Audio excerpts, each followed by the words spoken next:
La Sociedad Dominica de Medios de Comunicación, Sodomco, presenta A Pensar Más con Rosa María Palacios.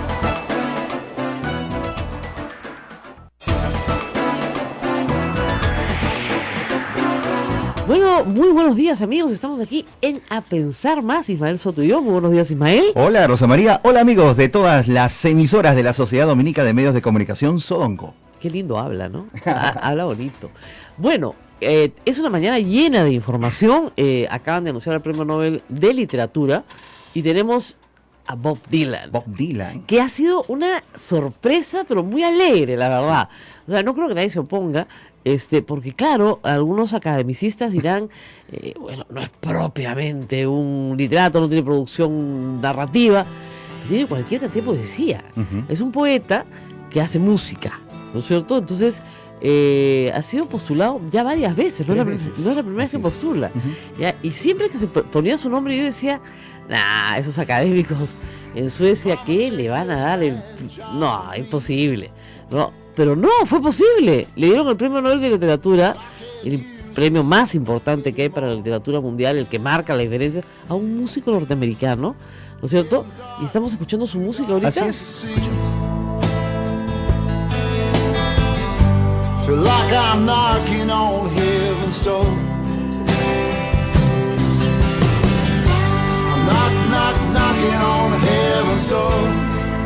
Bueno, ahí tienen un pedacito de Bob Dylan, como dice acá, famosa canción hecha famosa también por Guns N' Roses, ¿ya? Pero lo que se aprecia de él no es su capacidad para hacer música, porque no es el Premio Nobel de Música, sino por ser un poeta. Exactamente, por las letras de las canciones, ¿no?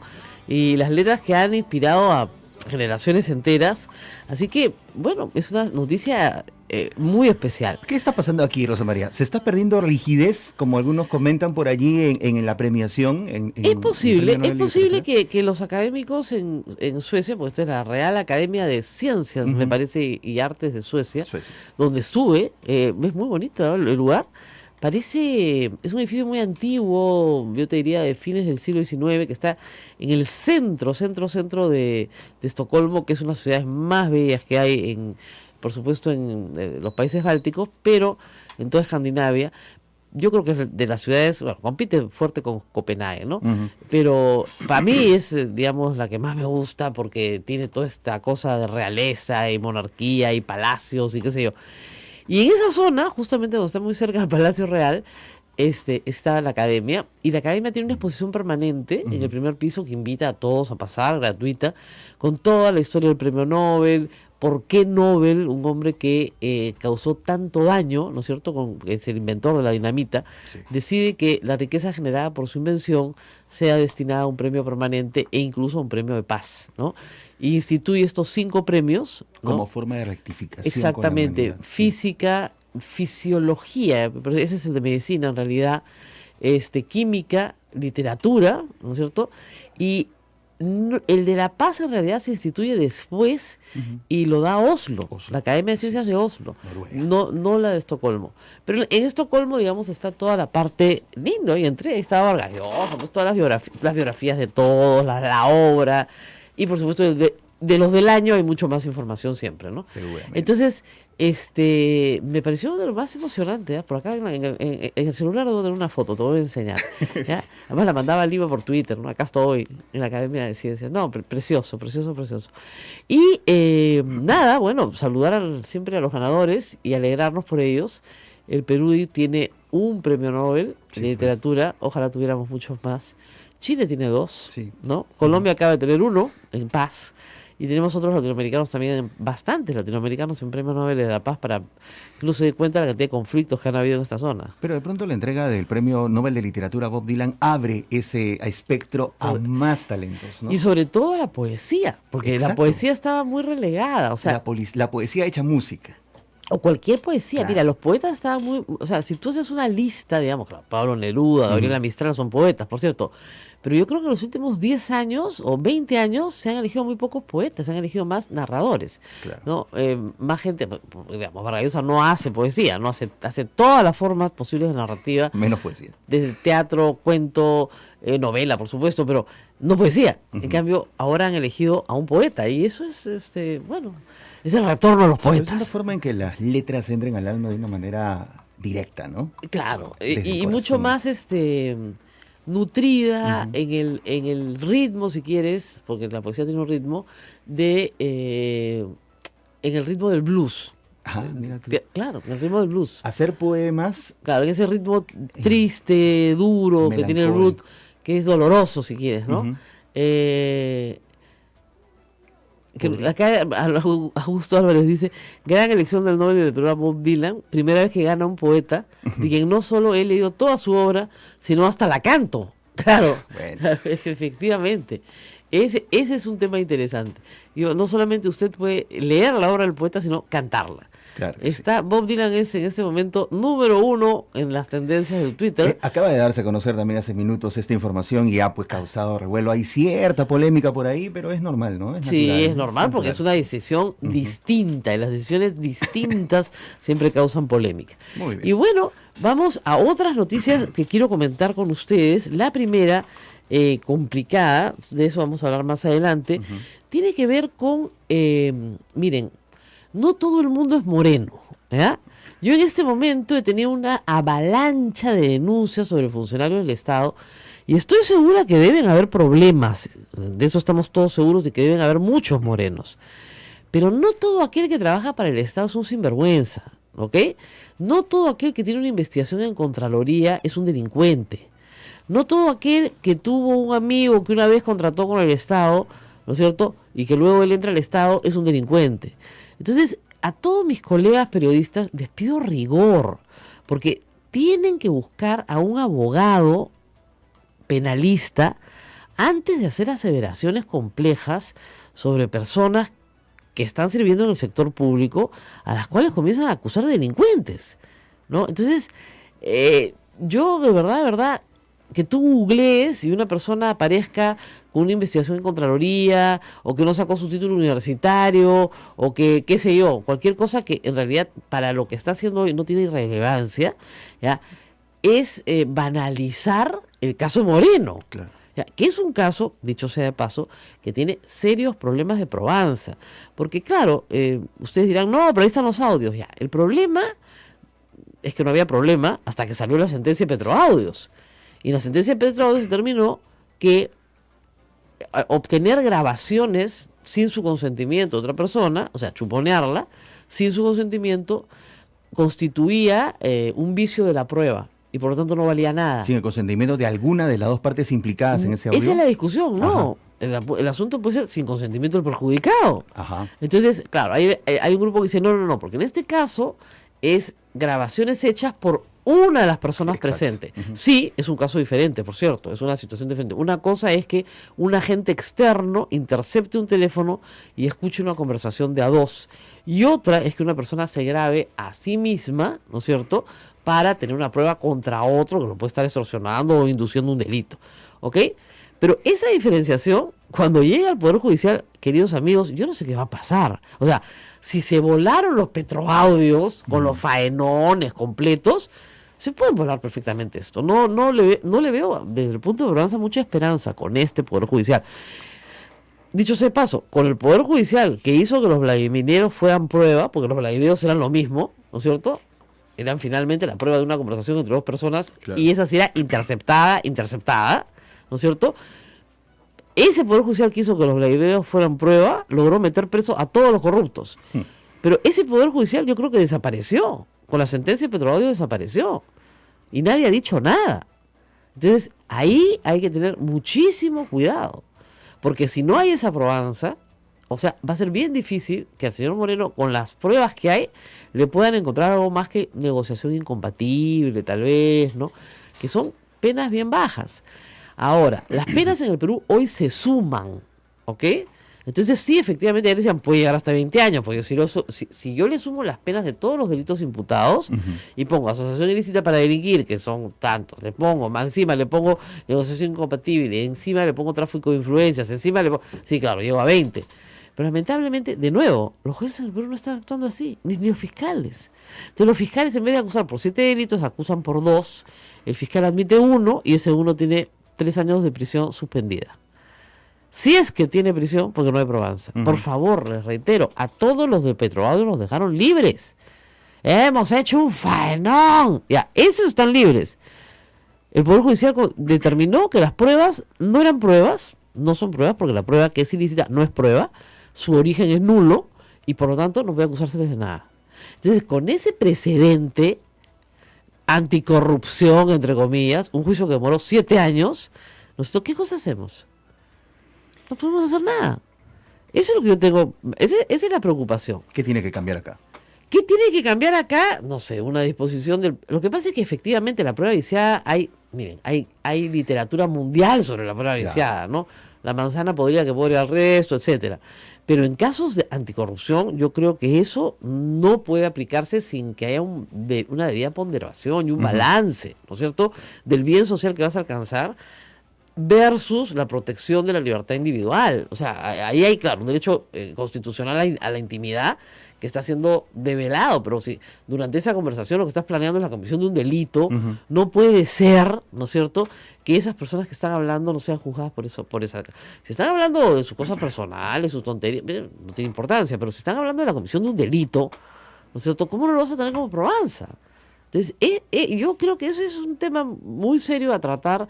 Justamente hay una oportunidad. El gobierno tiene facultades para legislar contra la corrupción. Claro. Este es un gran tema. Tú por ley podrías determinar que la prueba ilícitamente obtenida, ahora ya no es ilícitamente obtenida, sino es lícitamente obtenida y tiene que ser valorada y ponderada por los jueces, punto. Ya está. Y el juez tiene que obedecer la ley. ¿No es lo correcto que se hable un doble proceso, en todo caso, por la comisión del delito y el otro lado por la obtención de ese audio ilegal? Claro, pero el tema ahí es que la persona que ha grabado va a decir, no, perdón, yo me he grabado a mí misma y eso no es delito. Exacto. ¿Ya? ¿Ok? Ajá. Grabarte a ti mismo no es delito, es un acto de defensa. Señor, yo me quería defender de un corrupto que estaba proponiendo cosas corruptas, mi única forma de defenderme era grabarlo para después poner esto a disposición de las autoridades. Que fue así. Ahora, yo sí creo que esto es una oportunidad enorme, ¿no es cierto?, para revisar cosas que no se han revisado. ¿Ya? Caso CIS, ¿ya? ¿Qué pasa con el CIS? Lo hemos explicado acá. Y en otros casos también de tercerización. Cuando tú tienes incentivos perversos, la gente va a actuar de manera perversa. Tienes que tener incentivos virtuosos, porque si no, no va a haber virtud. ¿Ya? ¿Qué es lo que ha pasado acá?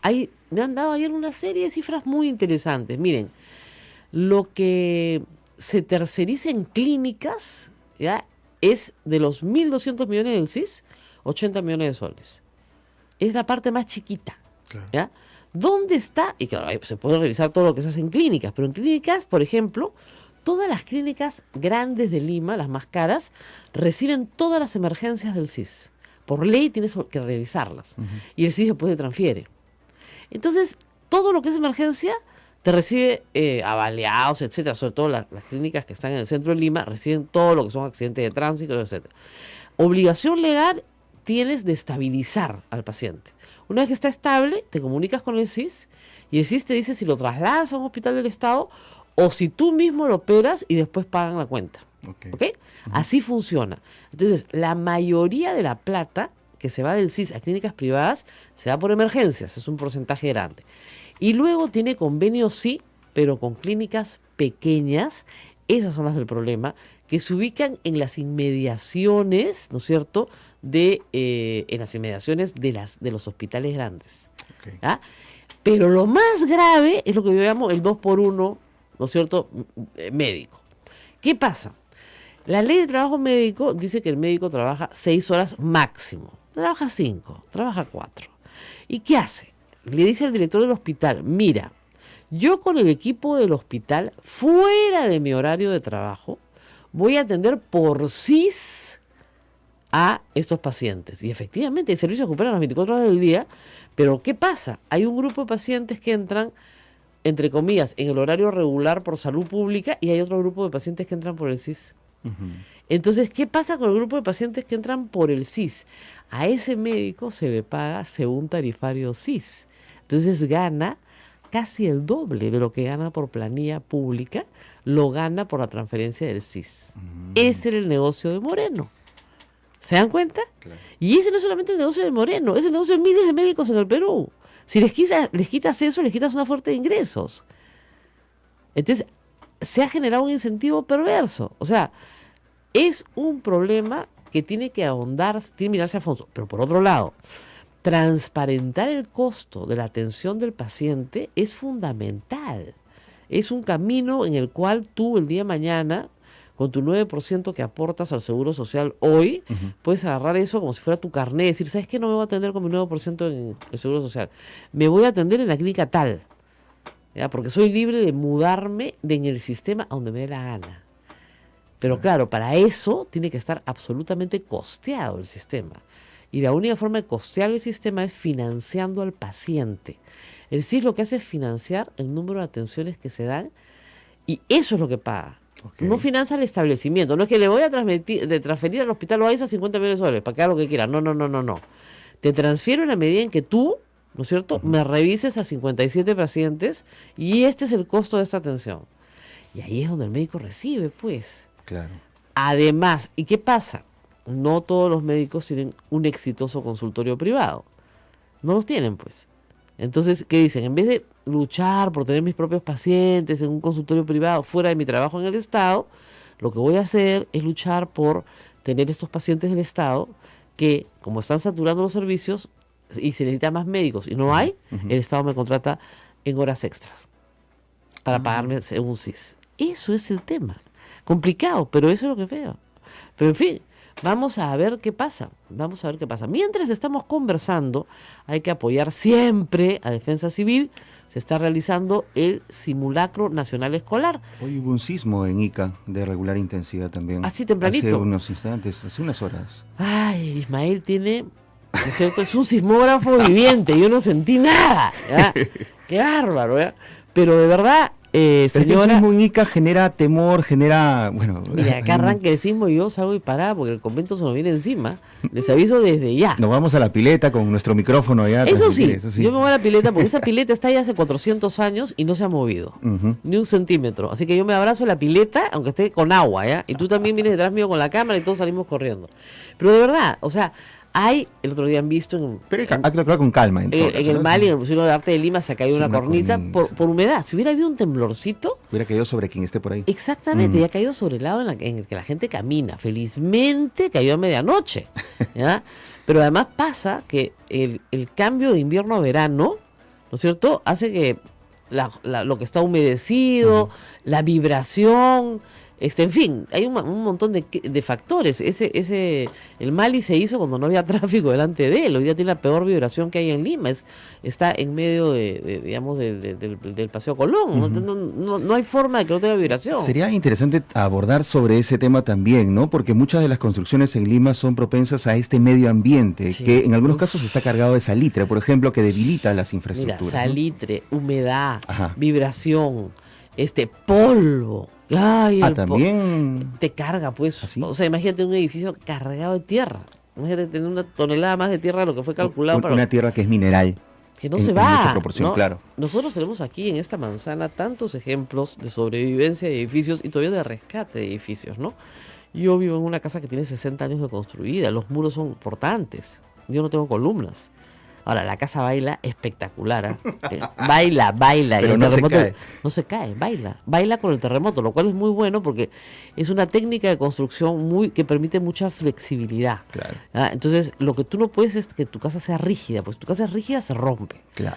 Y todas estas lecciones aprendidas del maestro Julio Kuroiwa, el ingeniero, me enseñó muchísimo haciendo coberturas de este tipo que vengo haciendo hace casi 20 años. Entonces, por esa razón, estoy muy contenta, lo aprendido y lo difundido, y tenemos que seguir haciendo difusión. Es por ello que en Japón quizás las construcciones más importantes son aquellas que tengan movimiento. Todas. Eso tiene rueditas. Además, una cosa... además mira tú en Japón el comportamiento en los sismos. Nadie sale corriendo. No. Se meten debajo de la carpeta los niños para que no les caiga el cielo raso encima, punto. Ujú. ¿Por qué? Porque están absolutamente seguros de que el edificio no se va a caer. O que si se destruye, su destrucción va a permitir la evacuación posterior. Claro. ¿Ya? O sea, se puede caer una pared, pero va a permitir, si te paras en el sitio correcto, no te va a pasar nada.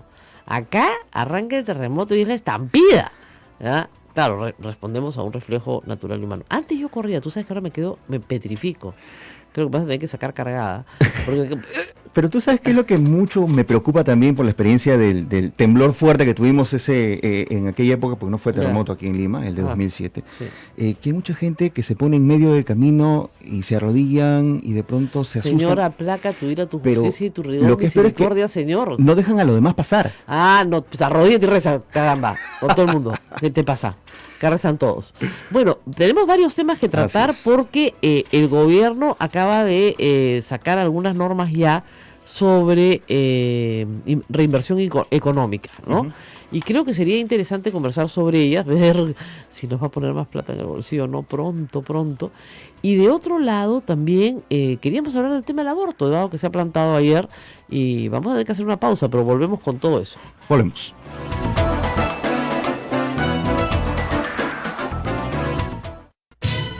Sodomco, Sociedad Dominica de Medios de Comunicación.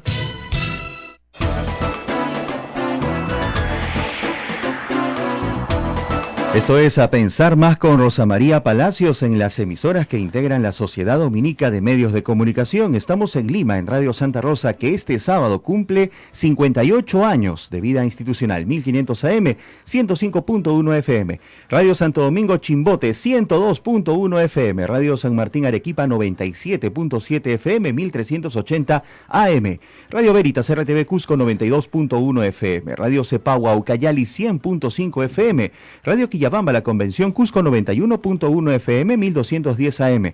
Radio Madre de Dios, Puerto Maldonado, 92.5. Suscríbanse a nuestro canal de YouTube, Sodomco. Rosa María, se cuelga el programa y solamente vamos a ver ya cómo ha quedado, y ya hay 111 visitas en menos de 20 segundos. Sí, no, qué bárbaro. Es increíble. Pero estamos muy contentos, de verdad, porque literalmente, no estoy exagerando, miles de personas están entrando a vernos después del programa.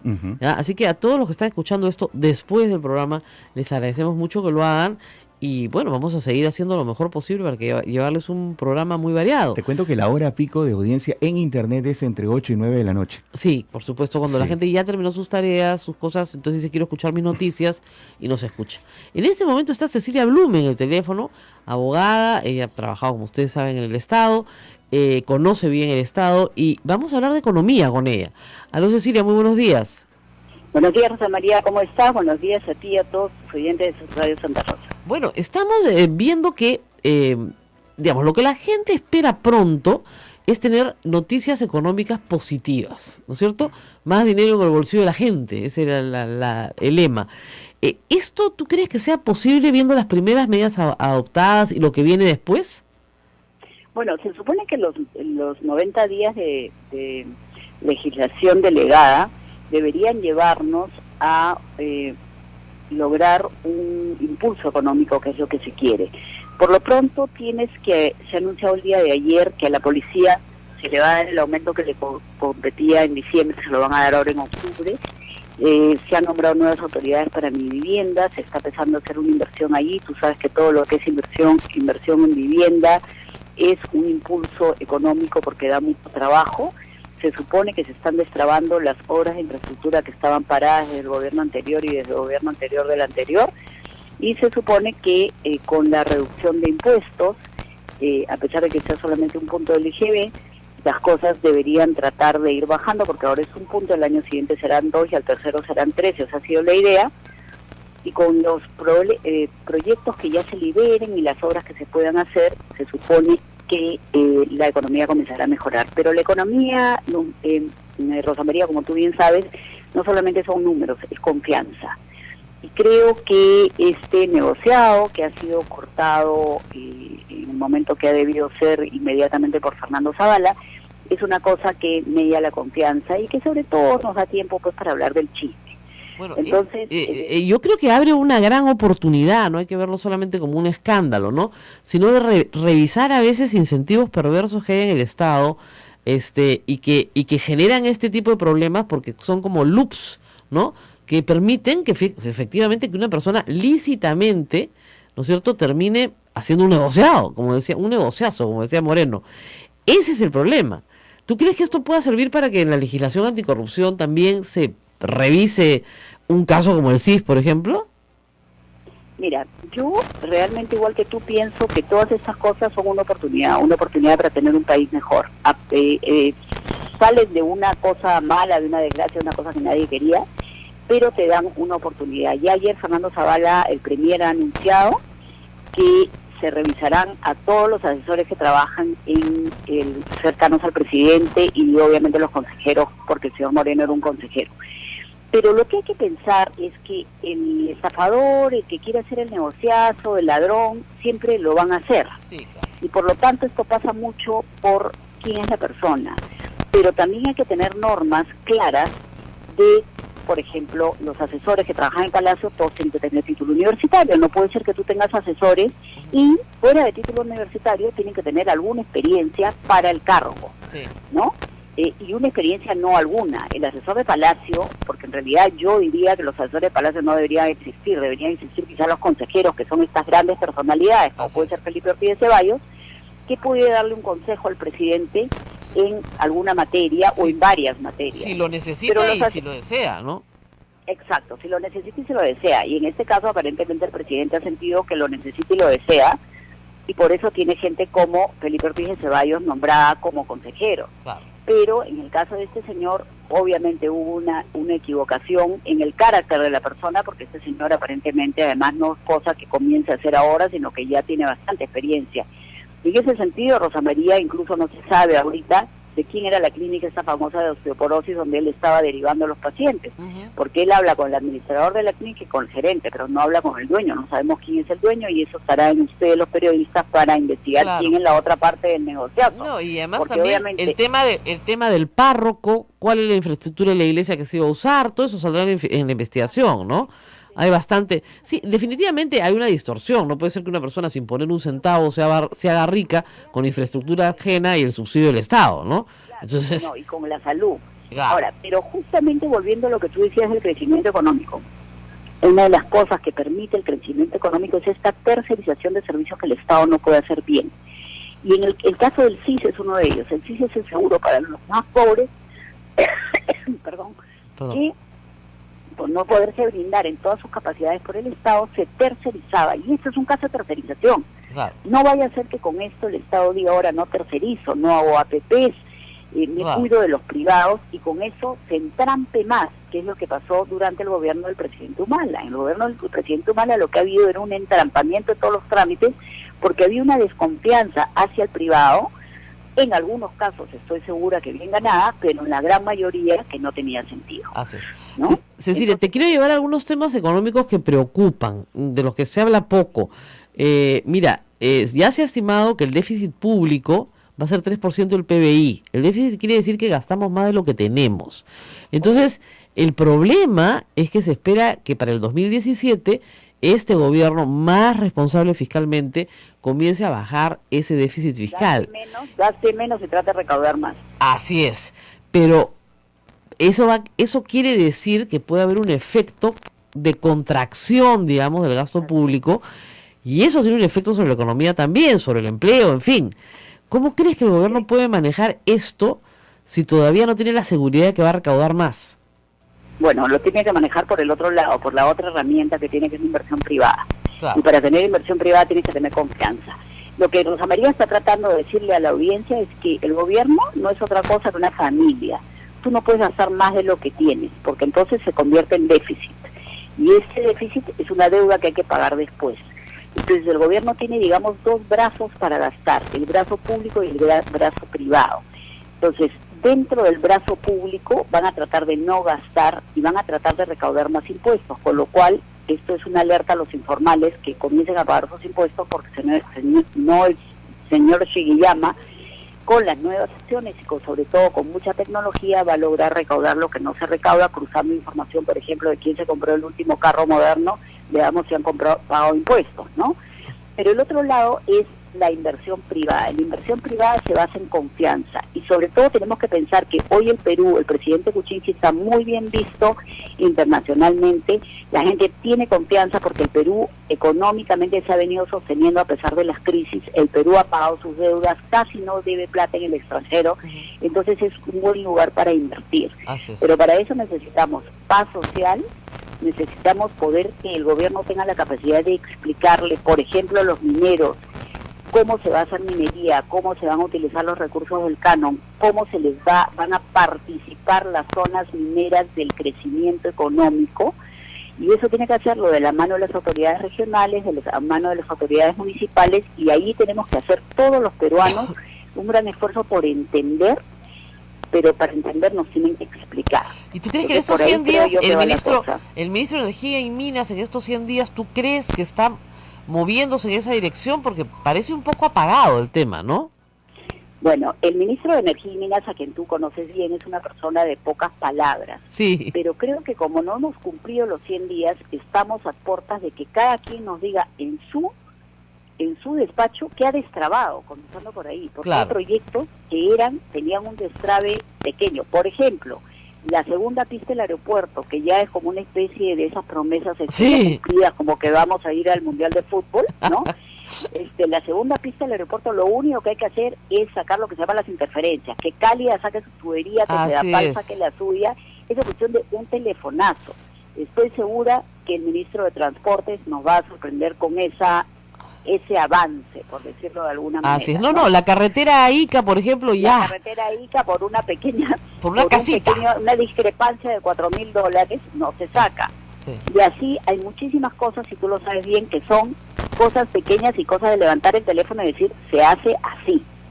Entonces, eso, para los 100 días, yo tengo entendido, por lo que he leído en los periódicos, que todos los ministros nos van a sorprender, que están dando noticias. Ayer Carlos Basombrío ha hecho una exposición que ha sido muy impactante, porque no solamente ha señalado a aquellos de estas bandas que han capturado, sino también ha dicho que en muchos casos, cosa que todos sabíamos, hay policías metidos. Bueno, ¿por qué? Porque en estos secuestros al paso, en este tipo de cosas, hay muchos policías metidos. No, está el titular de hoy del Comercio contundente, 258 detenidos, de los cuales 50 son policías. Es una cosa escandalosa, pues el 25% de los delincuentes son policías. Pero no solamente eso, Rosa María, sino que acá ya no podemos seguir hablando, tratando de molestar y perjudicar al ministro Basombrío. Acá lo que se decía del ministro Basombrío era que él había denunciado que había un escuadrón de la muerte y que después eran pocos los supuestamente asesinos. Acá, como tú estás diciendo bien, hay cifras contundentes, y si fuera un policía corrupto, ese policía corrupto puede ser la manzana podrida que malogre a todos los demás. Así es. Sabemos perfectamente, aquí no han llamado en la noche, a medianoche, a decirle que tu hijo lo han secuestrado, que tu hijo lo han asaltado, que tu hijo ha muerto. A todos nos ha pasado, y esa gente es la policía. Lamentablemente. Entonces realmente, y mucha gente, y mucha corrupción dentro de los penales, donde se alquilan los celulares, de donde salen esas cosas con las bandas organizadas. Entonces tenemos que agradecerle al ministro Basombrío, primero, que haya aceptado ser ministro, y segundo, que esté haciendo las cosas de la manera que puede, y apoyarlo. Y tenemos que apoyar a nuestros ministros y a nuestro presidente. Bueno, Cecilia, nos tenemos que despedir, nos hemos ido desviando de los temas económicos a otras cosas, pero muchísimas gracias por estar esta mañana con nosotros en Radio Santa Rosa. Nos escuchan en todo el Perú y creo que hay bastante alivio con efectivamente esta desarticulación de bandas criminales. Gracias por estar con nosotros. María, gracias a todos tus oyentes de Radio Santa Rosa, y acá estoy para cuando quieran. Gracias. Y bueno, nos tenemos que ir a una pausa, amigos, pero no se mueven, regresamos para seguir con Policiales de Policías, nuestra especialidad. No, es que de verdad, como decía Chema Salcedo, me decía, este es el único país donde las policiales incluyen policías, ¿no? Normalmente los policías son los buenos, ¿no es cierto? Y los ladrones son los malos. El juego se llama Policías y Ladrones. Acá es Policías y Ladrones Policías. Nos tenemos que ir a una pausa y volvemos.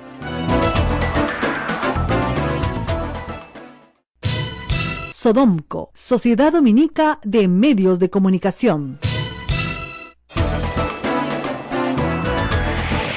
8 de la mañana, 40 minutos en todo el Perú. Esto es A Pensar Más con Rosa María Palacios a través de las emisoras de la Sociedad Dominica de Medios de Comunicación. Hay muchos temas que se encuentran en estos momentos vigentes, Rosa María. Y vamos a hablar de un tema complicado, sensible, muy sensible, que hay que tratar con todo respeto y con toda delicadeza, porque no es un tema fácil. Vamos a hablar un ratito del aborto. La campaña por el derecho a decidir me parece una campaña muy loable, porque creo que las personas que están detrás de ellas tienen buena voluntad. Lo que no comparto es sus ideas. Como dice, se respeta la idea, se respeta a la persona, pero no se respeta la opinión. Y quería decir algunas cosas sobre el aborto en el Perú. En primer lugar, el aborto en el Perú se da. Y las mujeres que abortan no necesitan ser estigmatizadas, ni apedreadas, ni lapidadas, ni perseguidas. Necesitan, por parte de los demás, cariño, compasión, trabajar con ellas, porque muchas no están, digamos, del todo satisfechas con la conducta que tuvieron en el pasado. Y desde el lado humano, digamos, yo sí creo que hay una mano que dar, hay compasión que brindar, ¿no es cierto? Por eso a veces, yo les digo con todo cariño, la marcha por la vida, cuando significa estigmatizar y maltratar a la mujer que abortó, en eso yo no estoy de acuerdo. Yo estoy de acuerdo en acompañar, en estar ahí para dar la mano, en caminar, en explicar qué es lo que se ha hecho mal, ¿no es cierto? Para que no se vuelva a hacer. Yo creo que ese es el trabajo desde la iglesia. Yo soy católica, tengo pues este conflicto de interés, bias, como dicen, pero yo sí creo que la mujer que aborta tiene que ser acogida. Incluso en este año de la misericordia, el Papa ha establecido reglas para las cuales una mujer que aborta pueda confesarse casi con cualquier sacerdote, cosa que no era posible antes, y que haya una mayor apertura y compasión por lo que ha hecho, si es que está arrepentida, por cierto. Ahora, hay mujeres que no están arrepentidas, lo han hecho una vez y lo pueden hacer otra vez. No es un método de control de la natalidad, porque es, digamos, finalmente una intervención quirúrgica en una mujer, ¿no es cierto? Pero hay este dilema, ¿no es cierto?, de una mujer que muchas veces está sola, que por muchas razones no quiere asumir el compromiso de tener un hijo, porque tener un hijo es como tener un tatuaje, o sea, no se te va a ir nunca, es parte de tu vida por siempre. No lo quiere dar en adopción, decide no tenerlo. En Lima, abortar, como todos ustedes saben, es facilísimo. Lamentablemente es facilísimo. Así que dejémonos de tonterías. Muy bien. ¿Cuántas mujeres están denunciadas ante la Fiscalía por abortar? 0. ¿Ok? ¿Está en el Código Penal como delito? Sí. Pero es un delito socialmente tolerado, así se llama. Es un delito socialmente tolerado. Tan socialmente tolerado que la pena máxima de aborto por violación es 3 meses. ¿Qué pena en el Código Penal está establecida en 3 meses? Ninguna, pues. Porque es evidente que lo que el Código te está diciendo ya es delito, pero nadie te va a meter presa. Yo conversé con todos los congresistas de diversas bancadas en la campaña del 2011 y a todos les hice la misma pregunta. ¿Usted metería presa a una mujer que aborta? Y la respuesta fue no. Las mujeres que abortan y tienen dificultades llegan a emergencias en todo el país y ningún médico las denuncia. Al contrario, las cura, las ayuda, etc. Si llega un avaliado, inmediatamente llaman a la fiscalía. ¿Por qué? Si en ambos casos hay delito, el médico se comporta de manera distinta. Porque en un caso tiene compasión. En el otro caso cree que puede haber una responsabilidad penal y llama inmediatamente al fiscal. ¿Ok? Entonces, vivimos en una sociedad donde el aborto es socialmente tolerado. No aprobado, ¿ah? No aprobado. En ese contexto, ¿qué es lo que están buscando los grupos que quieren que haya aborto en el Perú? Sincerar, ¿no es cierto?, una situación que es oculta, en primer lugar, y luego, al despenalizar el aborto, que en la práctica, como reitero, nadie está preso y está con penas bajísimas, al despenalizarlo utilizando un caso muy sensible, que es el de violación, ¿no es cierto?, permitir que se hagan abortos en las dependencias del Estado, ¿ok?, en la salud pública. Al hacerlo no solamente lícito, se hace promovido por el Estado y brindado por el Estado. ¿Esto sucede en otros países? Sí, sucede en otros países. En el Perú no sucede y probablemente no sucederá nunca porque la bancada, por lo menos en ese quinquenio, el fujimorismo tiene un compromiso con que eso no suceda. ¿Ok?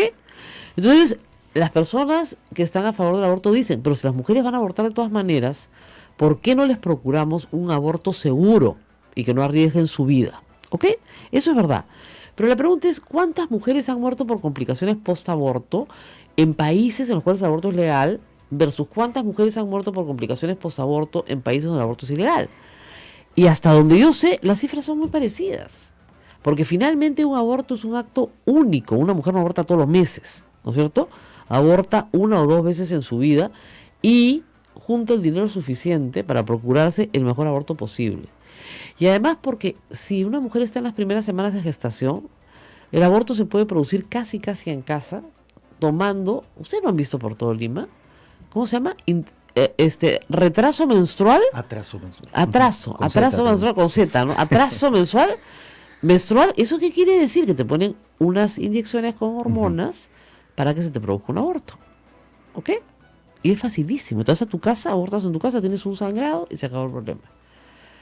Si es que estás en las primeras semanas de gestación. Entonces, vamos a ser sinceros. El esquema actual no es que esté matando a todas las personas del Perú, a todas las mujeres del Perú. El esquema actual lo que te dice, y eso es lo que es el tema de fondo, ¿qué es lo que se está protegiendo? Mira, a partir de la concepción ya hay una persona. O sea, ya te fregaste, pues. O sea, si tú no has concebido, haz lo que te dé la gana, ¿ya? Pero si concibes para el Estado, ya hay una persona. Ocupa tu espacio, te tienes que ocupar del sí, el que te embarazó no te va a ayudar, de acuerdo, estamos todos de acuerdo, eso va a suceder, pero ya hay una persona y el Estado tiene que protegerla.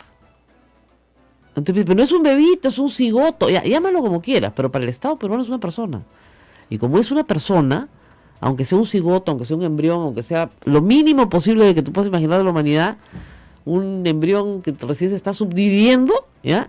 Es una persona.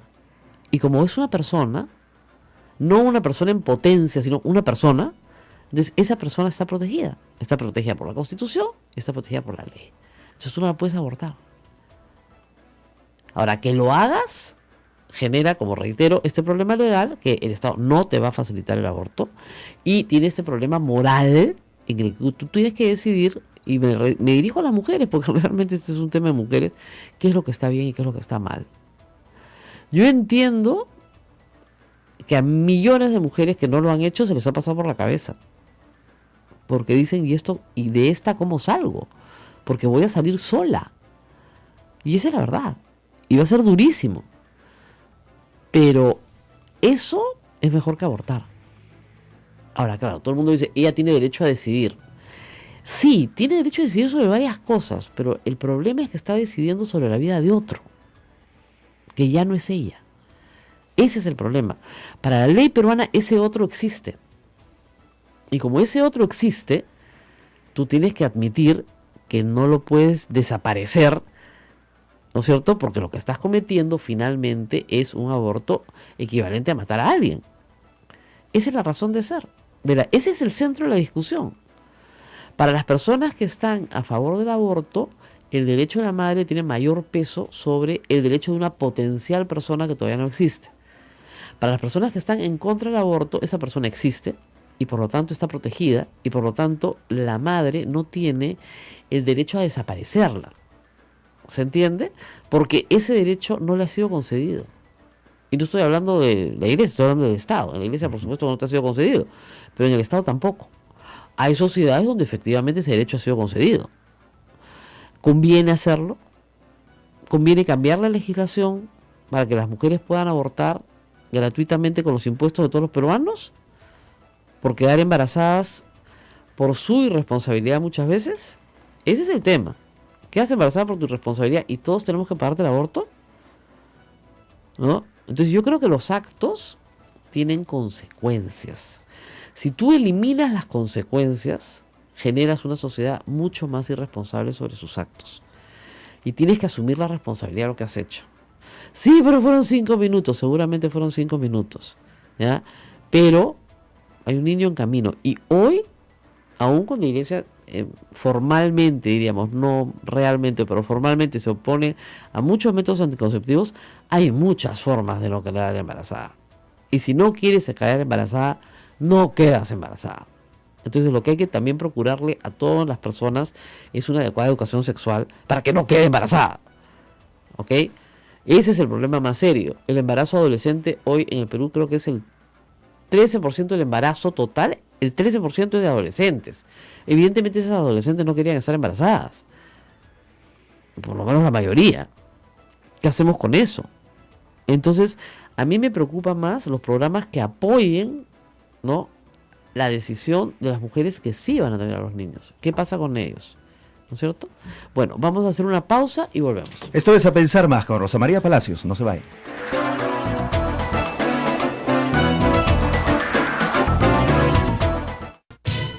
Sodomco, Sociedad Dominica de Medios de Comunicación.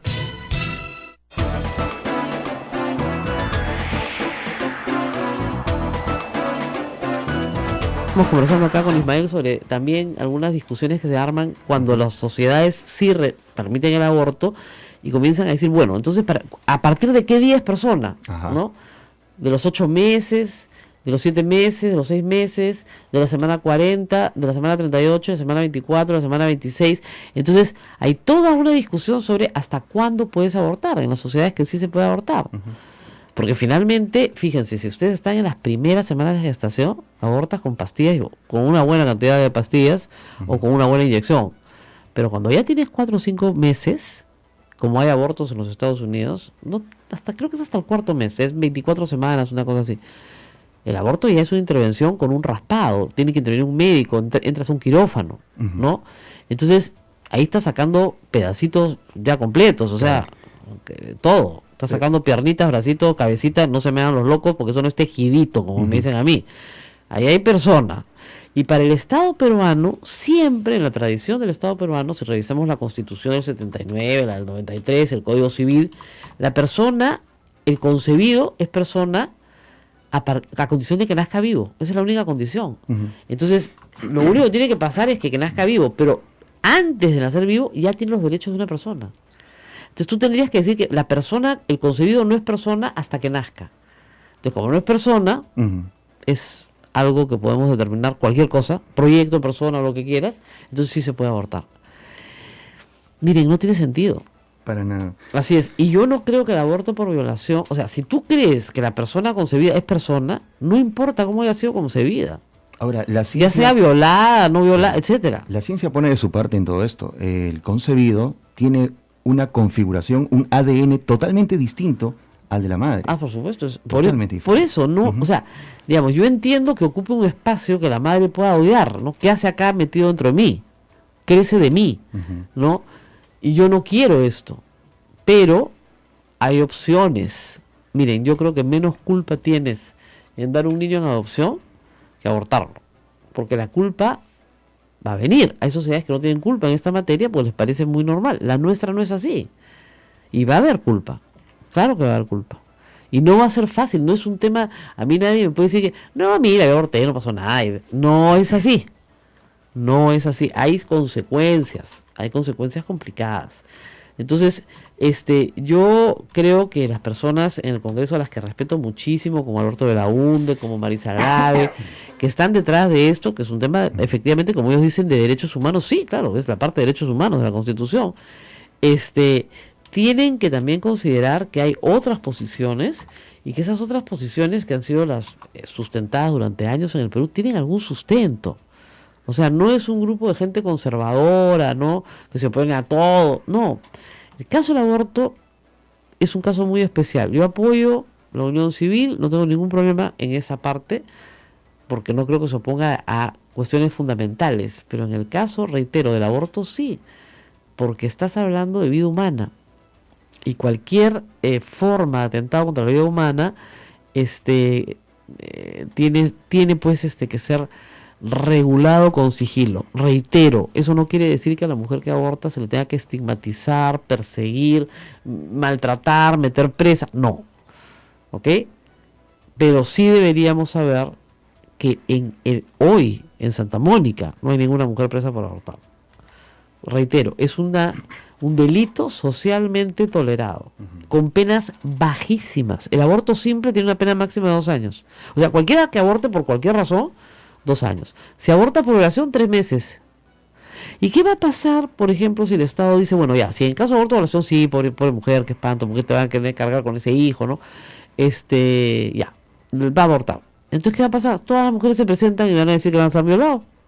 Claro. Y como no tienes que probar la violación, porque probar la violación en un proceso penal implicaría meses y años y el niño ya hubiera nacido, te tienen que aceptar tu dicho como única prueba. ¿No es cierto? Entonces finges un escenario de violación y ya está. Entonces, en realidad, si procura el Estado abortos por violación, van a haber miles de abortos que no son por violación. Eso lo sabemos todos. ¿Ok? Bueno, esa es la situación, ¿no? Y tenemos que hablar de otros temas, pero se nos acaba el tiempo. Policía.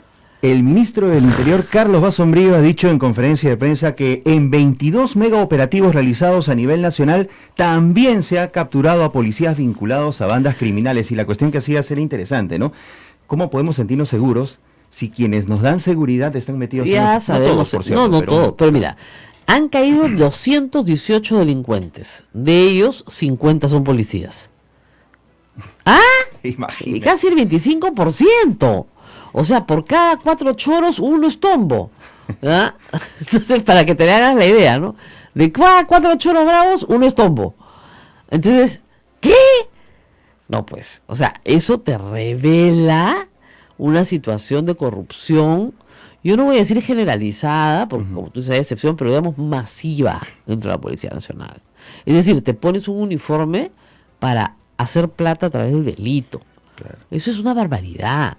Básicamente son estos policías extorsionadores. O sea, te piden plata porque si no te van a secuestrar, o están, como decía Celia Blum, esos que te llaman a medianoche, señora, su hijo está en la comisaría, y uno que te dice, mamá, ya, usted tiene que venir, no sé qué, y tú te asustas y crees que mamá. Una vez tenía todos mis hijos durmiendo en la casa y le dije, no se imaginan, ¿no? No me fa. Ya está. Tengo una señora que decía, mi hijo está en la comisaría, mátelo, ya, punto. Entonces, claro, no todos tienen suerte con este tipo de cosas, ¿no? Hay gente que cae con eso, cuidado, ¿ah? Sí. Es muy convincente en algunos casos. Sí. Muy gracioso. Alberto Belonde me dice, en algo teníamos que estar en desacuerdo. Sí, en esto sí. Yo les tengo mucho cariño a todos, pero no estoy de acuerdo con el aborto, nunca he estado. No me parece en realidad una solución, me parece más bien crearle a las mujeres un problema mayor del que ya tenían con el embarazo. Ahora, claro, efectivamente, tener un hijo implica un compromiso por vida. Digamos, no hay forma de escapar, no te puedes divorciar de tus hijos, ¿no? No los alcanza ni siquiera la separación de su padre, o sea, y normalmente los hijos se quedan con la madre, bajo cualquier circunstancia. Entonces es duro, pues, es duro. En fin, ¿vamos a hacer una pausa o nos tenemos que despedir? Una pausa hasta mañana. Hasta mañana. Con el programa. Ya saben, en el tema del negociazo, ¿no es cierto? Lo que hay que revisar es por qué los médicos de salud pública tienen esta especie de 2x1 solamente que es subsidiado por el Estado. O sea, el policía se va a cuidar un chifa, estos se van a cuidar el mismo tomógrafo y hacer la misma prueba. ¿Por qué les pagan aparte? Ese es el tema. De repente la jornada de 6 horas no es pues una jornada laboral. Entonces hay que tener una jornada de 8 o 10 horas y pagarles un poco más. Y si así se sincera la situación. Pero tú no puedes tener un médico, ¿no es cierto?, que trabaja sus 6 horas, está en planilla, ¿no?, regularizado, y por fuera de la misma institución, trabajando en el mismo hospital Loaiza, por fuera recibe un subsidio del SIS por quedarse más horas haciendo lo mismo que hacía antes. Eso no tiene mucho sentido, la verdad. La verdad que no. Y en este caso creo que el sistema tiene que reorganizarse. Muy bien, nos tenemos que despedir y regresamos, por supuesto, mañana aquí en A Pensar Más. A las 8 de la mañana aquí en las emisoras de la Sociedad Dominica de Medios de Comunicación. Hasta entonces.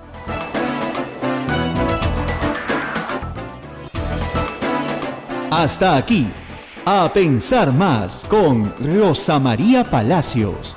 Este programa fue producido por la Sociedad Dominica de Medios de Comunicación, Sodomco. En las inmediaciones, ¿no es cierto?, en las inmediaciones de los hospitales grandes. Okay. ¿Ah? Pero lo más grave es lo que yo llamo el 2x1, ¿no es cierto?, médico. ¿Qué pasa? La ley de trabajo médico dice que el médico trabaja 6 horas máximo. Trabaja 5, trabaja 4. ¿Y qué hace? Le dice al director del hospital, mira, yo con el equipo del hospital, fuera de mi horario de trabajo, voy a atender por CIS a estos pacientes. Y efectivamente, el servicio se opera las 24 horas del día, pero ¿qué pasa? Hay un grupo de pacientes que entran, entre comillas, en el horario regular por salud pública y hay otro grupo de pacientes que entran por el CIS. Entonces, ¿qué pasa con el grupo de pacientes que entran por el CIS? A ese médico se le paga según tarifario CIS. Entonces gana casi el doble de lo que gana por planilla pública, lo gana por la transferencia del CIS. Ese era el negocio de Moreno. ¿Se dan cuenta? Claro. Y ese no es solamente el negocio de Moreno, es el negocio de miles de médicos en el Perú. Si les quitas eso, les quitas una fuente de ingresos. Entonces, se ha generado un incentivo perverso. O sea, es un problema que tiene que ahondar, tiene que mirarse a fondo. Pero por otro lado, transparentar el costo de la atención del paciente es fundamental. Es un camino en el cual tú el día de mañana, con tu 9% que aportas al Seguro Social hoy, puedes agarrar eso como si fuera tu carnet, decir, ¿sabes qué? No me voy a atender con mi 9% en el Seguro Social. Me voy a atender en la clínica tal, ¿ya? Porque soy libre de mudarme en el sistema a donde me dé la gana. Pero claro, para eso tiene que estar absolutamente costeado el sistema. Y la única forma de costear el sistema es financiando al paciente. El CIS lo que hace es financiar el número de atenciones que se dan y eso es lo que paga. Okay. No financia el establecimiento. No es que le voy a transferir al hospital Loaiza 50 millones de soles para que haga lo que quiera. No. Te transfiero en la medida en que tú, ¿no es cierto?, me revises a 57 pacientes y este es el costo de esta atención. Y ahí es donde el médico recibe, pues. Claro. Además, ¿y qué pasa? No todos los médicos tienen un exitoso consultorio privado. No los tienen, pues. Entonces, ¿qué dicen? En vez de luchar por tener mis propios pacientes en un consultorio privado fuera de mi trabajo en el Estado, lo que voy a hacer es luchar por tener estos pacientes del Estado que, como están saturando los servicios y se necesitan más médicos y no hay, el Estado me contrata en horas extras para pagarme un CIS. Eso es el tema. Complicado, pero eso es lo que veo. Pero en fin, vamos a ver qué pasa. Mientras estamos conversando, hay que apoyar siempre a Defensa Civil. Se está realizando el Simulacro Nacional Escolar. Hoy hubo un sismo en Ica de regular intensidad también. Así tempranito. Hace unos instantes, hace unas horas. Ay, Ismael tiene, ¿no es cierto? Es un sismógrafo viviente. Yo no sentí nada. ¿Ya? Qué bárbaro, ¿ya? Pero de verdad, señora. Es que el sismo en Ica genera temor, bueno. Mira, acá arranca el sismo y yo salgo disparada porque el convento se nos viene encima. Les aviso desde ya. Nos vamos a la pileta con nuestro micrófono allá. Eso sí, yo me voy a la pileta porque esa pileta está ahí hace 400 años y no se ha movido. Ni un centímetro. Así que yo me abrazo en la pileta, aunque esté con agua, ¿ya? Y tú también vienes detrás mío con la cámara y todos salimos corriendo. Pero de verdad, o sea, el otro día han visto pero hay que actuar con calma. En el Mali, en el Museo de Arte de Lima, se ha caído una cornisa por humedad. Si hubiera habido un temblorcito, hubiera caído sobre quien esté por ahí. Exactamente, y ha caído sobre el lado en el que la gente camina. Felizmente cayó a medianoche, ¿ya? Pero además pasa que el cambio de invierno a verano, ¿no es cierto?, hace que lo que está humedecido, la vibración, en fin, hay un montón de factores. El Mali se hizo cuando no había tráfico delante de él. Hoy día tiene la peor vibración que hay en Lima. Está en medio del Paseo Colón. No hay forma de que no tenga vibración. Sería interesante abordar sobre ese tema también, ¿no? Porque muchas de las construcciones en Lima son propensas a este medio ambiente, sí, que en algunos casos está cargado de salitre, por ejemplo, que debilita las infraestructuras. Mira, salitre, humedad, vibración, polvo. Ay, también te carga, pues. ¿Así? O sea, imagínate un edificio cargado de tierra. Imagínate tener 1 tonelada más de tierra de lo que fue calculado. Una tierra que es mineral. Que no se va. En mucha proporción, ¿no? Claro. Nosotros tenemos aquí en esta manzana tantos ejemplos de sobrevivencia de edificios y todavía de rescate de edificios, ¿no? Yo vivo en una casa que tiene 60 años de construida. Los muros son importantes. yo no tengo columnas. Ahora, la casa baila espectacular. Baila. Pero no se cae. No se cae, baila con el terremoto, lo cual es muy bueno porque es una técnica de construcción que permite mucha flexibilidad. Claro. Entonces, lo que tú no puedes es que tu casa sea rígida, pues si tu casa es rígida se rompe. Claro. Y todas estas lecciones aprendidas del maestro Julio Kuroiwa, el ingeniero, me enseñó muchísimo haciendo coberturas de este tipo que vengo haciendo hace casi 20 años. Entonces, por esa razón, estoy muy contenta, lo aprendido y lo difundido, y tenemos que seguir haciendo difusión. Es por ello que en Japón quizás las construcciones más importantes son aquellas que tengan movimiento. Todas. Eso tiene rueditas. Además, cosa... mira tú en Japón el comportamiento en los sismos. Nadie sale corriendo. No. Se meten debajo de la carpeta los niños para que no les caiga el cielo raso encima, punto. ¿Por qué? Porque están absolutamente seguros de que el edificio no se va a caer. O que si se destruye, su destrucción va a permitir la evacuación posterior. Claro. ¿Ya? O sea, se puede caer una pared, pero va a permitir, si te paras en el sitio correcto, no te va a pasar nada. Acá arranca el terremoto y es la estampida. ¿Ya? Claro, respondemos a un reflejo natural y humano. Antes yo corría, tú sabes que ahora me petrifico. Creo que vas a tener que sacar cargada. Pero tú sabes qué es lo que mucho me preocupa también por la experiencia del temblor fuerte que tuvimos en aquella época, porque no fue terremoto aquí en Lima, el de 2007. Sí. Que hay mucha gente que se pone en medio del camino y se arrodillan y de pronto se asustan. Señor, aplaca tu ira, tu justicia y tu rigor, misericordia, Señor. No dejan a los demás pasar. No, pues arrodíllate y reza, caramba, con todo el mundo. ¿Qué te pasa? Que rezan todos. Bueno, tenemos varios temas que tratar porque el gobierno acaba de sacar algunas normas ya sobre reinversión económica, ¿no?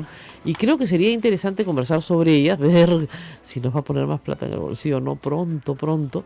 Y de otro lado también queríamos hablar del tema del aborto, dado que se ha plantado ayer, y vamos a tener que hacer una pausa, pero penalista, antes de hacer aseveraciones complejas sobre personas que están sirviendo en el sector público, a las cuales comienzan a acusar de delincuentes, ¿no? Entonces, yo de verdad, que tú googlees y una persona aparezca con una investigación en Contraloría, o que no sacó su título universitario, o que, qué sé yo, cualquier cosa que en realidad para lo que está haciendo hoy no tiene irrelevancia, ¿ya? Es banalizar el caso de Moreno. Claro. Que es un caso, dicho sea de paso, que tiene serios problemas de probanza. Porque claro, ustedes dirán, no, pero ahí están los audios. Ya, el problema es que no había problema hasta que salió la sentencia de Petroaudios. Y en la sentencia de Petroaudios determinó que obtener grabaciones sin su consentimiento de otra persona, o sea, chuponearla, sin su consentimiento, constituía un vicio de la prueba. Y por lo tanto no valía nada. Sin el consentimiento de alguna de las dos partes implicadas en ese audio. Esa es la discusión, ¿no? El asunto puede ser sin consentimiento del perjudicado. Ajá. Entonces, claro, hay un grupo que dice no, porque en este caso es grabaciones hechas por una de las personas presentes. Sí, es un caso diferente, por cierto, es una situación diferente. Una cosa es que un agente externo intercepte un teléfono y escuche una conversación de a dos. Y otra es que una persona se grabe a sí misma, ¿no es cierto?, para tener una prueba contra otro que lo puede estar extorsionando o induciendo un delito. ¿Ok? Pero esa diferenciación, cuando llega al Poder Judicial, queridos amigos, yo no sé qué va a pasar. O sea, si se volaron los Petroaudios con los faenones completos, se pueden volar perfectamente esto. No le veo desde el punto de probanza mucha esperanza con este Poder Judicial. Dicho sea de paso, con el Poder Judicial que hizo que los vladimireros fueran prueba, porque los vladimireros eran lo mismo, ¿no es cierto?, eran finalmente la prueba de una conversación entre dos personas, claro, y esa sí era interceptada, ¿no es cierto? Ese Poder Judicial que hizo que los vladimireros fueran prueba logró meter preso a todos los corruptos. Pero ese Poder Judicial yo creo que desapareció. Con la sentencia de Petroaudio desapareció. Y nadie ha dicho nada. Entonces, ahí hay que tener muchísimo cuidado. Porque si no hay esa probanza, o sea, va a ser bien difícil que al señor Moreno, con las pruebas que hay, le puedan encontrar algo más que negociación incompatible, tal vez, ¿no? Que son penas bien bajas. Ahora, las penas en el Perú hoy se suman, ¿ok? Entonces sí, efectivamente, ya decían, puede llegar hasta 20 años, porque si yo le sumo las penas de todos los delitos imputados, y pongo asociación ilícita para delinquir, que son tantos, le pongo, más encima le pongo negociación incompatible, encima le pongo tráfico de influencias, encima le pongo, sí, claro, llego a 20. Pero lamentablemente, de nuevo, los jueces en el Perú no están actuando así, ni los fiscales. Entonces los fiscales, en vez de acusar por 7 delitos, acusan por 2, el fiscal admite 1 y ese 1 tiene 3 años de prisión suspendida. Si es que tiene prisión, porque no hay probanza. Por favor, les reitero, a todos los de Petroaudio los dejaron libres. Hemos hecho un faenón. Ya, esos están libres. El Poder Judicial determinó que las pruebas no eran pruebas, no son pruebas, porque la prueba que es ilícita no es prueba, su origen es nulo, y por lo tanto no puede acusárseles de nada. Entonces, con ese precedente anticorrupción, entre comillas, un juicio que demoró 7 años, nosotros, ¿qué cosa hacemos? No podemos hacer nada. Eso es lo que yo tengo, esa es la preocupación. ¿Qué tiene que cambiar acá? ¿Qué tiene que cambiar acá? No sé, una disposición del... Lo que pasa es que efectivamente la prueba viciada hay literatura mundial sobre la prueba viciada, ¿no? La manzana podría que podría al resto, etcétera. Pero en casos de anticorrupción, yo creo que eso no puede aplicarse sin que haya una debida ponderación y un balance, ¿no es cierto?, del bien social que vas a alcanzar versus la protección de la libertad individual. O sea, ahí hay, claro, un derecho constitucional a la intimidad que está siendo develado, pero si durante esa conversación lo que estás planeando es la comisión de un delito, no puede ser, ¿no es cierto?, que esas personas que están hablando no sean juzgadas por esa. Si están hablando de sus cosas personales, sus tonterías, no tiene importancia, pero si están hablando de la comisión de un delito, ¿no es cierto?, ¿cómo no lo vas a tener como probanza? Entonces, yo creo que eso es un tema muy serio a tratar. Justamente hay una oportunidad. El gobierno tiene facultades para legislar contra la corrupción. Claro. Este es un gran tema. Tú por ley podrías determinar que la prueba ilícitamente obtenida, ahora ya no es ilícitamente obtenida, sino es lícitamente obtenida y tiene que ser valorada y ponderada por los jueces, punto. Ya está. Y el juez tiene que obedecer la ley. ¿No es lo correcto que se hable de un doble proceso, en todo caso, por la comisión del delito y el otro lado por la obtención de ese audio ilegal? Claro, pero el tema ahí es que la persona que ha grabado va a decir, no, perdón, yo me he grabado a mí misma y eso no es delito. Exacto. ¿Ya? ¿Ok? Grabarte a ti mismo no es delito, es un acto de defensa. Señor, yo me quería defender de un corrupto que estaba proponiendo cosas corruptas, mi única forma de defenderme era grabarlo para después poner esto a disposición de las autoridades. Que fue así. Ahora, yo sí creo que esto es una oportunidad enorme, ¿no es cierto?, para revisar cosas que no se han revisado. ¿Ya? Caso CIS, ¿ya? ¿Qué pasa con el CIS? Lo hemos explicado acá. Y en otros casos también de tercerización. Cuando tú tienes incentivos perversos, la gente va a actuar de manera perversa. Tienes que tener incentivos virtuosos, porque si no, no va a haber virtud. ¿Ya? ¿Qué es lo que ha pasado acá? Me han dado ayer una serie de cifras muy interesantes. Miren, lo que se terceriza en clínicas, ¿ya?, es de los 1.200 millones del CIS, 80 millones de soles. Es la parte más chiquita. Claro. ¿Ya? ¿Dónde está? Y claro, se puede revisar todo lo que se hace en clínicas, pero en clínicas, por ejemplo, todas las clínicas grandes de Lima, las más caras, reciben todas las emergencias del CIS. Por ley tienes que revisarlas. Y el CIS después te transfiere. Entonces, todo lo que es emergencia te recibe avaliados, etcétera. Sobre todo las clínicas que están en el centro de Lima reciben todo lo que son accidentes de tránsito, etcétera. Obligación legal tienes de estabilizar al paciente. Una vez que está estable, te comunicas con el CIS y el CIS te dice si lo trasladas a un hospital del Estado o si tú mismo lo operas y después pagan la cuenta. ¿Ok? Así funciona. Entonces, la mayoría de la plata que se va del CIS a clínicas privadas se va por emergencias, es un porcentaje grande. Y luego tiene convenios, sí, pero con clínicas pequeñas, esas son las del problema, que se ubican. La Sociedad Dominica de Medios de Comunicación, Sodomco, presenta A Pensar Más con Rosa María Palacios.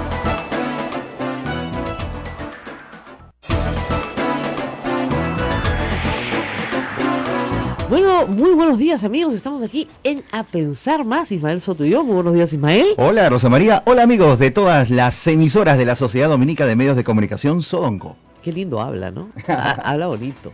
Bueno, es una mañana llena de información. Acaban de anunciar el Premio Nobel de Literatura y tenemos a Bob Dylan. Bob Dylan. Que ha sido una sorpresa, pero muy alegre, la verdad. O sea, no creo que nadie se oponga, porque claro, algunos academicistas dirán, bueno, no es propiamente un literato, no tiene producción narrativa, pero tiene cualquier cantidad de poesía. Es un poeta que hace música, ¿no es cierto? Entonces, ha sido postulado ya varias veces, no es la primera vez que postula. ¿Ya? Y siempre que se ponía su nombre, yo decía, nah, esos académicos en Suecia, ¿qué le van a dar el...? No, imposible. No, pero no, fue posible. Le dieron el Premio Nobel de Literatura, el premio más importante que hay para la literatura mundial, el que marca la diferencia, a un músico norteamericano, ¿no es cierto? Y estamos escuchando su música ahorita. Así es. Feel like I'm knocking on heaven's door. I'm knocking on heaven's door. Bueno, ahí tienen un pedacito de Bob Dylan, como dice acá, famosa canción hecha famosa también por Guns N' Roses, ¿ya? Pero lo que se aprecia de él no es su capacidad para hacer música, porque no es el premio Nobel de música, sino por ser un poeta. Exactamente, por las letras de las canciones, ¿no? Y las letras que han inspirado a generaciones enteras. Así que, bueno, es una noticia muy especial. ¿Qué está pasando aquí, Rosa María? ¿Se está perdiendo rigidez, como algunos comentan por allí en la premiación? Es posible que los académicos en Suecia, porque esto es la Real Academia de Ciencias, me parece, y Artes de Suecia, donde estuve, es muy bonito, ¿no? El lugar. Parece, es un edificio muy antiguo, yo te diría de fines del siglo XIX, que está en el centro de Estocolmo, que es una de las ciudades más bellas que hay, por supuesto, en los países bálticos, pero en toda Escandinavia. Yo creo que es de las ciudades, bueno, compite fuerte con Copenhague, ¿no?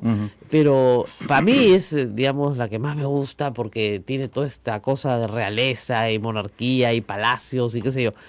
Y en esa zona, justamente donde está muy cerca del Palacio Real, está la academia, y la academia tiene una exposición permanente en el primer piso que invita a todos a pasar, gratuita, con toda la historia del premio Nobel, por qué Nobel, un hombre que causó tanto daño, ¿no es cierto?, es el inventor de la dinamita, decide que la riqueza generada por su invención sea destinada a un premio permanente e incluso a un premio de paz, ¿no?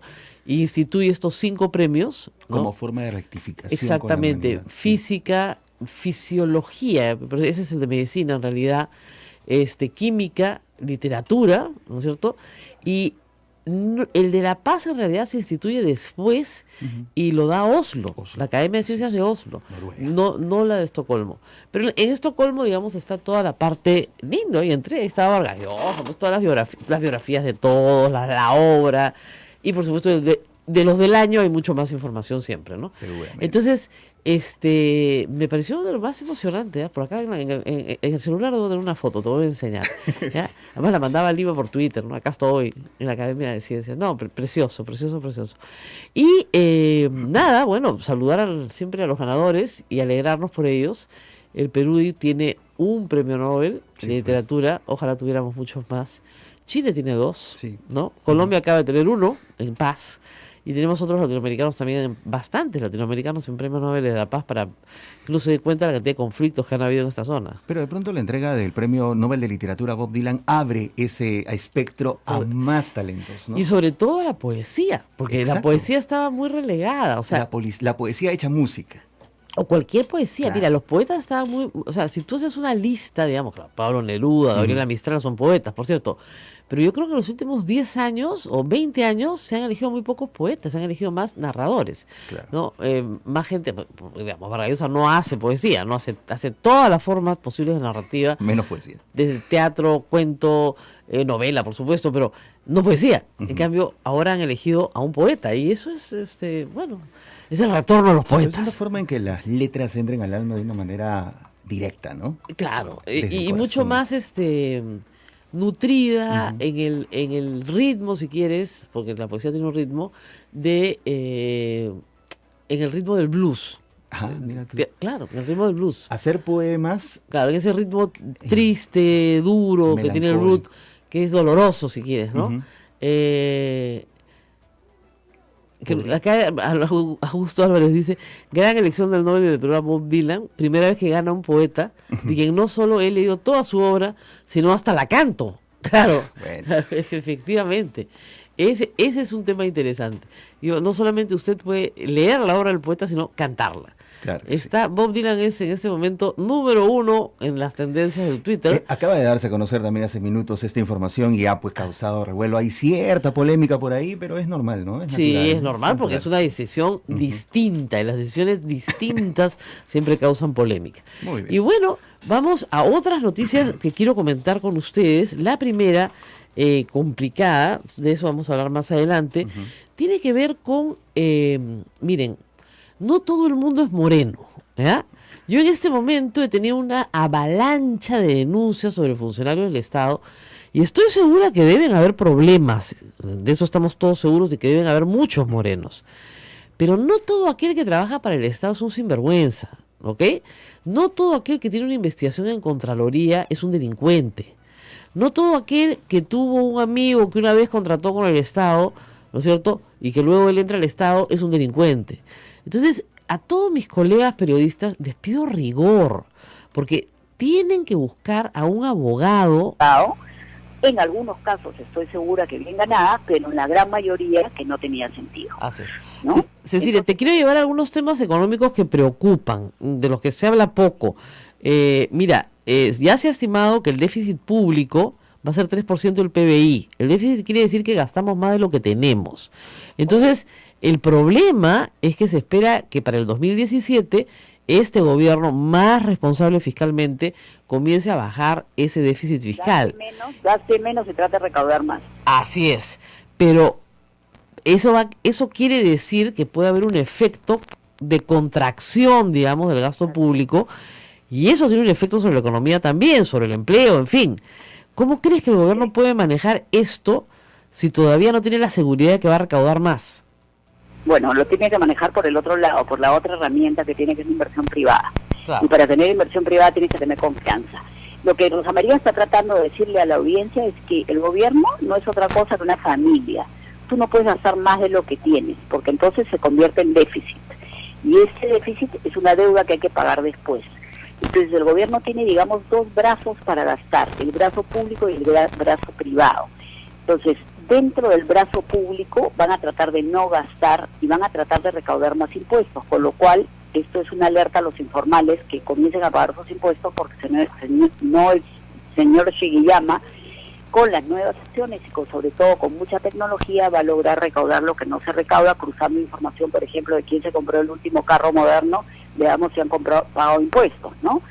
Pero el otro lado es la inversión privada. La inversión privada se basa en confianza y sobre todo tenemos que pensar que hoy el Perú, el presidente Kuczynski está muy bien visto internacionalmente, la gente tiene confianza porque el Perú económicamente se ha venido sosteniendo a pesar de las crisis, el Perú ha pagado sus deudas, casi no debe plata en el extranjero, entonces es un buen lugar para invertir.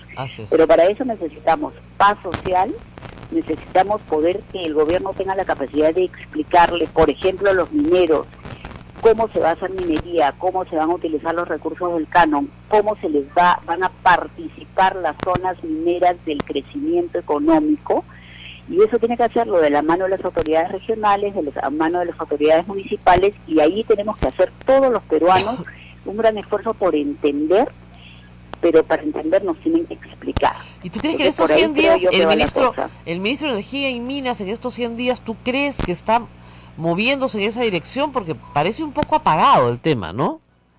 Bueno, el ministro de Energía y Minas, a quien tú conoces bien, es una persona de pocas palabras. Sí. Pero creo que como no hemos cumplido los 100 días, estamos a puertas de que cada quien nos diga en su despacho qué ha destrabado, comenzando por ahí. Porque hay proyectos que tenían un destrabe pequeño. Por ejemplo, la segunda pista del aeropuerto, que ya es como una especie de esas promesas cumplidas, como que vamos a ir al Mundial de Fútbol, ¿no? La segunda pista del aeropuerto, lo único que hay que hacer es sacar lo que se llama las interferencias, que Cálida saque su tubería, que Pedapal saque la suya, es cuestión de un telefonazo. Estoy segura que el ministro de Transportes nos va a sorprender con esa ese avance, por decirlo de alguna manera. Así es. No, la carretera a Ica, por ejemplo, ya. La carretera a Ica por una pequeña... Por una casita. Una discrepancia de $4.000 no se saca. Sí. Y así hay muchísimas cosas, y tú lo sabes bien, que son cosas pequeñas y cosas de levantar el teléfono y decir, se hace así. Entonces eso, para los 100 días, yo tengo entendido por lo que he leído en los periódicos que todos los ministros nos van a sorprender, que están dando noticias. Ayer Carlos Basombrío ha hecho una exposición que ha sido muy impactante, porque no solamente ha señalado a aquellos de estas bandas que han capturado, sino también ha dicho que en muchos casos, cosa que todos sabíamos, hay policías metidos. Bueno, ¿por qué? sí. Porque en estos secuestros al paso, en este tipo de cosas, hay muchos policías metidos. No, está el titular de hoy del Comercio es contundente, 258 detenidos, de los cuales 50 son policías. Es una cosa escandalosa, pues el 25% de los delincuentes son policías.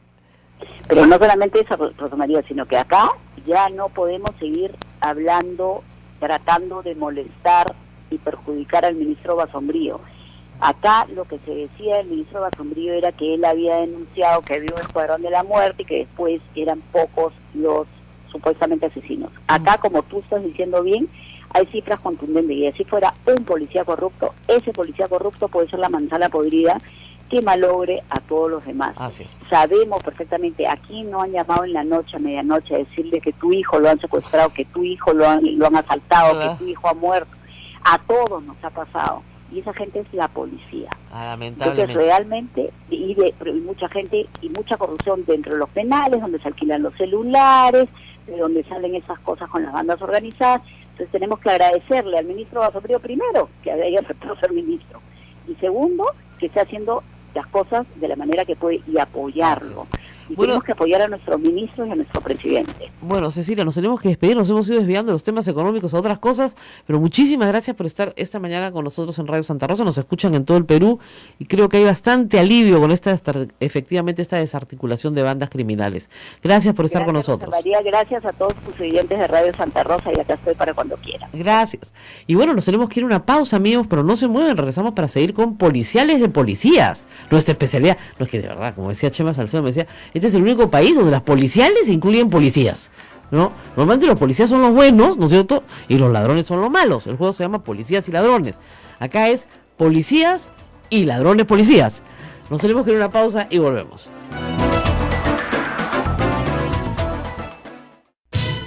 Sodomco, Sociedad Dominica de Medios de Comunicación. 8 de la mañana, 40 minutos en todo el Perú. Esto es A Pensar Más con Rosa María Palacios a través de las emisoras de la Sociedad Dominica de Medios de Comunicación. Hay muchos temas que se encuentran en estos momentos vigentes, Rosa María. Y vamos a hablar de un tema complicado, sensible, muy sensible, que hay que tratar con todo respeto y con toda delicadeza, porque no es un tema fácil. Vamos a hablar un ratito del aborto. Volvemos con todo eso. Volvemos.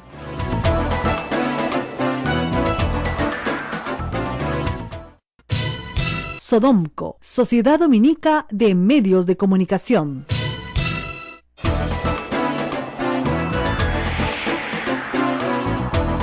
Esto es A Pensar Más con Rosa María Palacios en las emisoras que integran la Sociedad Dominica de Medios de Comunicación. Estamos en Lima, en Radio Santa Rosa, que este sábado cumple 58 años de vida institucional. 1500 AM, 105.1 FM.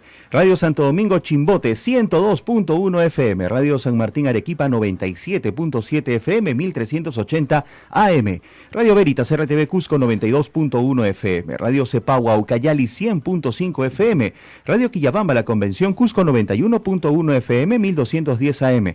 Radio Madre de Dios Puerto Maldonado, 92.5. Suscríbanse a nuestro canal de YouTube Sodomco. Rosa María, se cuelga el programa y solamente vamos a ver ya cómo ha quedado, y ya hay 111 visitas en menos de 20 segundos. Sí, no, qué bárbaro. Es increíble. Pero estamos muy contentos, de verdad, porque literalmente, no estoy exagerando, miles de personas están entrando a vernos después del programa.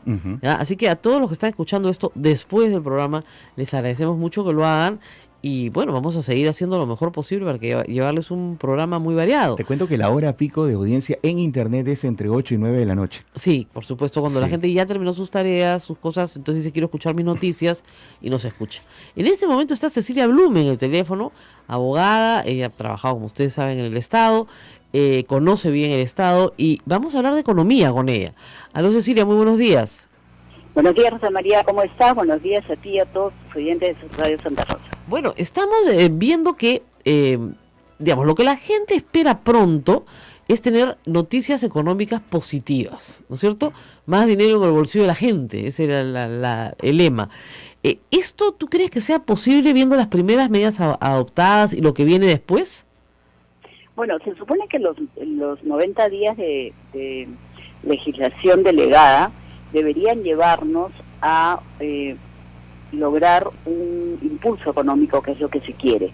Por lo pronto se ha anunciado el día de ayer que a la policía se le va a dar el aumento que le competía en diciembre, se lo van a dar ahora en octubre. Se han nombrado nuevas autoridades para mi vivienda, se está empezando a hacer una inversión allí. Tú sabes que todo lo que es inversión en vivienda es un impulso económico porque da mucho trabajo. Se supone que se están destrabando las obras de infraestructura que estaban paradas desde el gobierno anterior y desde el gobierno anterior del anterior, y se supone que con la reducción de impuestos, a pesar de que sea solamente un punto del IGB, las cosas deberían tratar de ir bajando, porque ahora es un punto, el año siguiente serán 2 y al tercero serán 13, esa ha sido la idea, y con los proyectos que ya se liberen y las obras que se puedan hacer, se supone que la economía comenzará a mejorar. Pero la economía, Rosa María, como tú bien sabes, no solamente son números, es confianza. Y creo que este negociado, que ha sido cortado en el momento que ha debido ser inmediatamente por Fernando Zavala, es una cosa que mella la confianza y que sobre todo nos da tiempo pues para hablar del chisme. Bueno, entonces yo creo que abre una gran oportunidad, no hay que verlo solamente como un escándalo, ¿no? Sino de revisar a veces incentivos perversos que hay en el Estado, y que generan este tipo de problemas porque son como loops, ¿no? Que permiten que efectivamente que una persona lícitamente, ¿no es cierto?, termine haciendo un negociado, como decía, un negociazo, como decía Moreno. Ese es el problema. ¿Tú crees que esto pueda servir para que en la legislación anticorrupción también se revise un caso como el CIS, por ejemplo?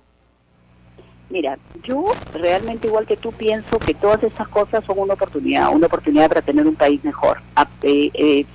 Sales de una cosa mala, de una desgracia, de una cosa que nadie quería, pero te dan una oportunidad. Ya ayer Fernando Zavala, el premier, ha anunciado que se revisarán a todos los asesores que trabajan cercanos al presidente y obviamente los consejeros, porque el señor Moreno era un consejero. Pero lo que hay que pensar es que el estafador, el que quiere hacer el negociazo, el ladrón, siempre lo van a hacer. Sí, claro. Y por lo tanto esto pasa mucho por quién es la persona. Pero también hay que tener normas claras de, por ejemplo, los asesores que trabajan en Palacio, todos tienen que tener título universitario. No puede ser que tú tengas asesores y fuera de título universitario tienen que tener alguna experiencia para el cargo, sí, ¿no? Y una experiencia no alguna. El asesor de Palacio, porque en realidad yo diría que los asesores de Palacio no deberían existir quizás los consejeros, que son estas grandes personalidades, como puede ser Felipe Ortiz de Ceballos, que puede darle un consejo al presidente en alguna materia, sí, o en varias materias. Si lo necesita y si lo desea, ¿no? Exacto, si lo necesita y si lo desea. Y en este caso aparentemente el presidente ha sentido que lo necesita y lo desea, y por eso tiene gente como Felipe Ortiz de Ceballos nombrada como consejero. Claro. Pero en el caso de este señor, obviamente hubo una equivocación en el carácter de la persona, porque este señor aparentemente, además, no es cosa que comience a hacer ahora, sino que ya tiene bastante experiencia. Y en ese sentido, Rosa María, incluso no se sabe ahorita de quién era la clínica esta famosa de osteoporosis donde él estaba derivando a los pacientes, porque él habla con el administrador de la clínica y con el gerente, pero no habla con el dueño. No sabemos quién es el dueño y eso estará en ustedes los periodistas para investigar, claro, quién es la otra parte del negociado. No, y además porque también obviamente el tema del párroco, cuál es la infraestructura de la iglesia que se iba a usar, todo eso saldrá en la investigación, ¿no? Hay bastante. Sí, definitivamente hay una distorsión. No puede ser que una persona sin poner un centavo se haga rica con infraestructura ajena y el subsidio del Estado, ¿no? Claro, entonces, no, y con la salud. Claro. Ahora, pero justamente volviendo a lo que tú decías del crecimiento económico, una de las cosas que permite el crecimiento económico es esta tercerización de servicios que el Estado no puede hacer bien. Y en el caso del CIS es uno de ellos. El CIS es el seguro para los más pobres, perdón, que por no poderse brindar en todas sus capacidades por el Estado, se tercerizaba. Y esto es un caso de tercerización. Claro. No vaya a ser que con esto el Estado diga ahora no tercerizo, no hago APPs, me cuido de los privados, y con eso se entrampe más, que es lo que pasó durante el gobierno del presidente Humala. En el gobierno del presidente Humala lo que ha habido era un entrampamiento de todos los trámites, porque había una desconfianza hacia el privado.